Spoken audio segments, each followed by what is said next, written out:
সুবহানাল্লাহ, আলহামদুলিল্লাহ, লা ইলাহা ইল্লাল্লাহ, আল্লাহু আকবার। সুবহানাল্লাহ, আলহামদুলিল্লাহ, লা ইলাহা ইল্লাল্লাহ, আল্লাহু আকবার।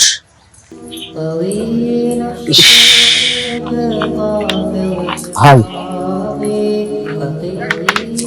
কি করেন ভাই? বাজাটনি ছি ছি ছি, আস্তাগফিরুল্লাহ, নাউযুবিল্লাহ, আস্তাগফিরুল্লাহ। ভাই, আপনি আপনার নিজের যে কি ক্ষতিটা করছেন আপনি নিজেও বুঝতে পারছেন না।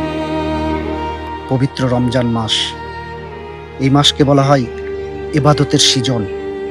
আমরা ইবাদত করে এই মাসে আমাদের গুনাহ খাতাকে যদি মাফ করিয়ে নিতে না পারি তাহলে আমরা ধ্বংস হয়ে যাব। ভাই, আপনি রোজা রাখেন না, নামাজ পড়েন না, আবার বলছেন গাঁজা ডলছি। ইস, আল্লাহ আল্লাহ আমাদের মাফ করুক। হাদিসে বর্ণিত আছে, সেই ব্যক্তি ধ্বংস হোক যে রমজান মাস পেল কিন্তু তার নিজের গুনাহ খাতাকে মাফ করিয়ে নিতে পারলো না। ভাই, এসব বাদ দিয়ে নামাজ পড়েন, রোজা রাখেন। আল্লাহ আপনাকে হেদায়েত দান করুক। বলেন আমিন। আমিন।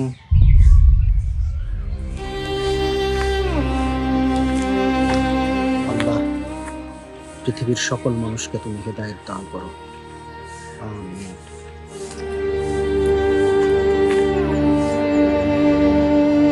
আল্লাহ সুবহানাহু তাআলা আমাদের কাকে কখন হেদায়েত দান করেন আমরা কেউ জানি না।